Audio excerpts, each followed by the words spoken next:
정치권 안팎에서 인적 쇄신 요구가 이어지고 있는 가운데 윤석열 대통령이 취임 이후 처음으로 일부 참모진을 개편했습니다. 취임 103일 만이었죠. 뉴스 1번지 1번지원장, 오늘은 국민의힘 윤두현 의원과 함께 대통령실 개편 그리고 이준석 전 대표를 둘러싼 국민의힘 내부 갈등 등에 대해서 얘기 나눠보도록 하겠습니다. 어서 오세요. 예. 대통령실 쇄신안, 개편안 어제 나왔습니다. 예. 어느 정도의 규모에 또 어떤 내용이 포함될지 관심을 많이 끌었는데 전면 쇄신이 아니고 일단은 핀셋 개편 쪽으로 초점을 맞췄습니다. 그 이유에 대해서 어떻게 보셨습니까? 예, 우리가 통상 말할 때 이제 어항에 네. 물을 바꿀 때 한꺼번에 싹 다 안 바꿉니다. 절반 바꾸고 또 반 바꾸고 반 바꿔야 이른바 물고기가 살 수 있다라고 이야기를 합니다. 지금 조금 불만족스러운 부분이 있다고 해서 한꺼번에 다 바꾸면 국정 운영의 일관성 그리고 또 국정 운영에 이 혼돈이 오게 됩니다. 예. 그래서 방금 말씀하신 대로 핀셋 꼭 필요한 부분 바꿔서 이 정도 진영이면 되겠냐라는 게 아니라 바뀐 진영으로 열심히 국민들이 원하는 것, 필요한 것 챙겨서 하는 것이 맞다. 그래서 저는 올바른 선택이라고 생각을 합니다. 특히 눈길을 끄는 부분이 홍보 라인의 보강입니다. 예. 김은혜 전 의원을 당선인 대변인으로 활동을 했었고 또 그 인연을 통해서 홍보수석에 자리하게 됐는데 이 의미를 좀 살펴보면 기존의 홍보 라인이 좀 부족했다 이런 판단이 작용을 했을까요? 어떻게 생각하십니까? 부족했다라기보다도 지금 필요한 분야가 있는데 그 분야가 우리 김은혜 홍보수석이 좀 더 장점이 있다. 그렇게 보는 것이 맞지 않겠느냐라고 생각을 합니다. 이 하나의 결과가 나오기 위해서는 여러 가지 원인이 복합적으로 작용해서 나오게 됩니다. 예. 이제 그 중에 그래서 이제 어느 한쪽에 책임을 묻는다라기보다도 우리가 국민들하고 소통을 하는데 누가 더 장점이 있을까? 이런 분야에서 봤을 때 김은혜 홍보수석은 언론에 있을 때 앵커도 했고 또 그리고 또 다른 쪽에 있을 때 이 진행도 한 회사뿐만 아니라 여러 회사에서 예. 뉴스 프로그램 진행도 했습니다. 거기에 또 지난 이명박 청와대 대변인을 했었죠. 대변인도 했죠. 그래서 아마 소통에 강점이 있다라고 판단해서 한 것이다라고 생각을 합니다. 이 대통령실 홍보수석, 이전에 청와대 홍보수석, 이 홍보수석의 애환이랄까요? 윤두현 의원께서 이미 이전에 청와대 홍보수석으로 활동을 하셨기 때문에 특별히 더 하신 말씀이 있으실 것 같은데 김은혜 신임 수석께 꼭 해주고 싶은 선배 홍보수석으로서 어떤 말씀이 있을까요? 예, 제가 함부로 말하면 딱 이런 다른 분들이 우리 김은혜 수석이 그렇다는 게 아니라 제 이야기에 공감을 좀 적게 하시는 분들이 이렇게 말씀하실 겁니다. 자기 할 때 잘하지. 그래서 뭘 이야기한다기보다는 홍보수석을 하다 보면은 이게 정치만 그런 게 아니라 일반 기업에서도 똑같습니다. 잘 되면 정책이 좋아서 상품이 좋아서 잘못되면 홍보가 잘 안 돼서 이런 이야기를 많이 잘해야 본전이군요. 그렇죠. 그래서 이제 통상 저희들이 이 거친 표현으로 홍보는 뭔가 있었을 때 이 칭찬을 10단위로 받을 것을 12단위 정도로 받는 거고 또 질타, 꾸중을 들어서 뺨을 맞는다고 하는데 뺨을 10대 맞을 것을 8대 맞고 5대 맞는 거로 줄이는 거지 검은 것을 희다거나 흰 것을 검다거나 할 수 있는 그런 거는 아닙니다. 예. 항상 진실은 연착하는 기차와 같다. 반드시 진실은 다가온다는 입장에서 이 홍보 임하는 것이 가장 좋은 홍보 방법이고 그런 부분에 있어서 우리 김은혜 수석이 잘 하실 겁니다.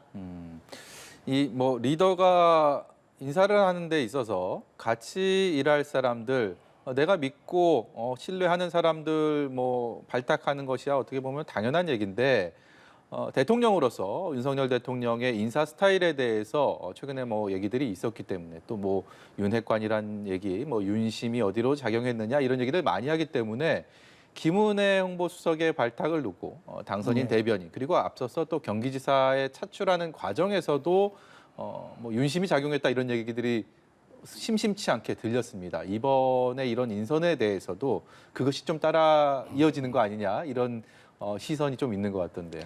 그 이제 윤심이라는 단어는 윤심 그 윤석열 대통령의 마음이겠지만 그 안에 뉘앙스는 조금 뭐 다른 것이 아닌가라고 생각을 합니다.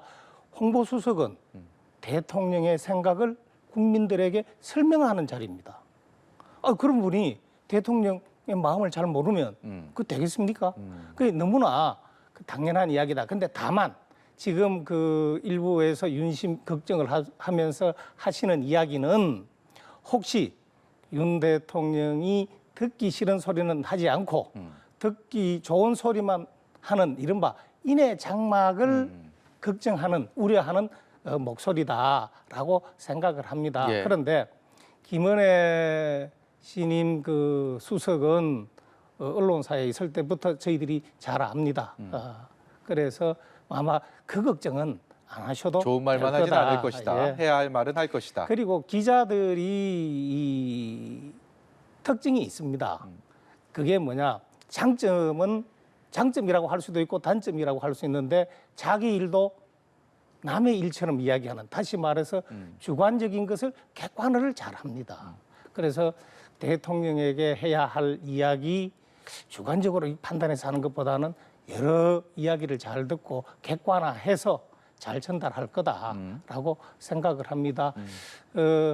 이어서 말씀드리면 이번 인사는 그 이관섭 정책기획수석까지도 이렇게 보면 그분이 이 산자부의 근무를 오랫동안 예, 예. 마지막으로 차관까지 하고 그 다음에 한수원 사장을 지냈습니다. 네. 재임 중에 그 문재인 정부의 잘못된 탈원전 정책에 반대해서 그 자리를 박차고 나왔습니다. 예. 강단 있는 분입니다. 그래서 아마 두 사람 다 강단 있는 그런 또 이 정치 그리고 대통령 보좌 역할을 할 거다. 그렇게 생각을 합니다. 알겠습니다. 이번에는 국민의힘 내부적인 얘기 좀 해보도록 하겠습니다. 전국위원회 부위원장이십니다. 예. 그렇기 때문에 이 질문을 좀 드리려고 하는데 이 비대위의 출범에 있어서의 절차적으로 정당했느냐 그렇지 않았느냐 이것이 지금 이준석 전 대표가 법원의 심리를 기다리고 있는 가처분 예. 신청 결과를 기다리고 있는 이 상황 아직까지는 문제가 있다 없다 여러 의견들이 좀 존재하는 것 같은데 예. 특히 최고위원들이 사의 표명을 한 뒤에 와서 의결에 참여했다라는 이 부분을 많이 주목하고 있습니다. 어떤 견해 갖고 계십니까? 예. 뭐 아마 그거는 법률가들이 더 잘 알 겁니다. 그래서 저희들 당 안팎에 있는 법률가들에게 그 이야기를 들은 바에 따르면 그 방금 말씀하신 사의를 표명해도 그 조직이 유지되기 위해서 최소한의 역할은 해야 된다. 그러면 이것이 자연스럽게 그 비대위로 넘어가지 않으면 당은 공중분해되나요? 그럼 무주공산이라는 표현은 맞지 않는 것 같습니다만은 그러면 이 수뇌부 없이 계속 표류해야 되느냐? 아니잖아요. 그 다음 단계로 가는 최소한의 역할을 한 것이다라고 판단하고 그 역할은 이른바 말하는 법의 정당성에 어긋나는 일이 아니라고 판단합니다. 그리고 그 우리 정치의 문제점 중에 하나가 지나친 사법화입니다. 사실 그 정당의 또는 정치 행위가 그 공공의 안녕과 질서를 해치는 불법 행위라면 엄하게 처벌받아야 되죠. 오히려 모범이 돼야 될 사람인데 네. 그렇지 않았기 때문에 더 엄하게 이 질타를 받아야 된다. 그건 동의합니다. 그러나 이 정치 행위, 국민의 심판, 선거를 통한 심판이 있는 정치 행위를 그 공공의 안녕과 질서에 관련이 없는 것이라면 좀 더 자율적으로 맡겨야 되지 않느냐 하는 생각을 가지고 있습니다. 어찌됐든 이제 법원 결정이 거의 무르익은 것 같고 예. 이번 주 안에는 나올 거라는 전망이 많은데 법원이 이준석 전 대표의 이 신청을 받아들이거나 아니면 기각하거나 국민의힘 내부적으로는 그 여진이 없을 수는 없을 것 같습니다. 또 예. 상당히 클 것 같은데 어떻게 예상하십니까? 세상 일에는 100% 좋은 일만 있거나 100% 나쁜 일만 있다면 어느 한쪽으로 가지 어떤 사안을 놓고 논란이 벌어지지 않을 겁니다. 비대위로 갔을 때 장점이 있고 문제점이 있을 겁니다. 예. 반대로 그 대행 체제로 갔을 때 또 단점이 있을 거고 그런데 보는 사람마다 약간씩 그 파악하는 분야가 좀 장단점의 그 크기가 달랐을 거예요. 그래서 한쪽은 이쪽으로 가야 되고 또 반대쪽은 반대로 가자.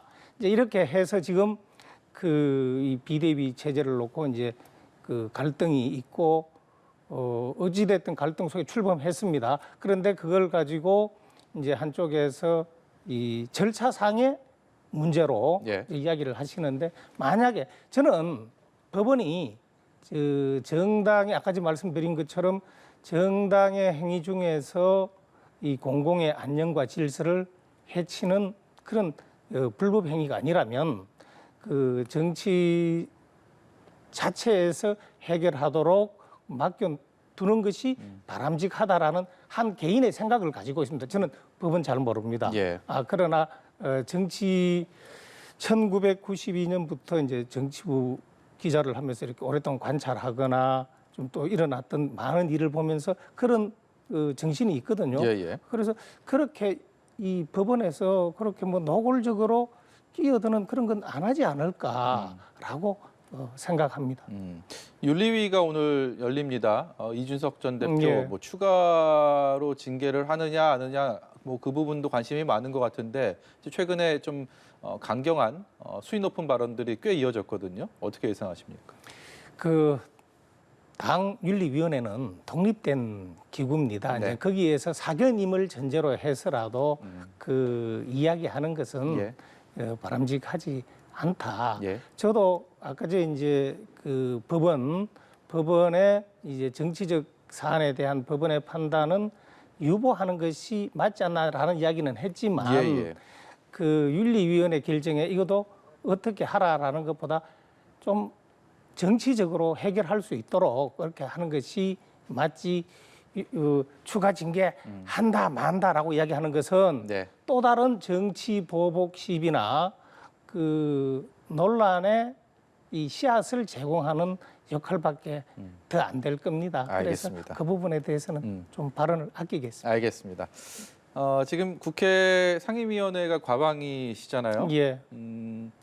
여야가 어찌됐든 간에 뭐 정기국회도 합의를 하고 국정감사 뭐 다 이렇게 일정들을 합의를 했는데 이 상임위 유독 과방위는 잘 안 돌아가는 것 같습니다. 일 좀 하셔야 될 텐데 이렇게 파행 계속 이어진다라는 소식들 뉴스 통해서 접하고 있는데 뭐가 제일 큰 문제입니까?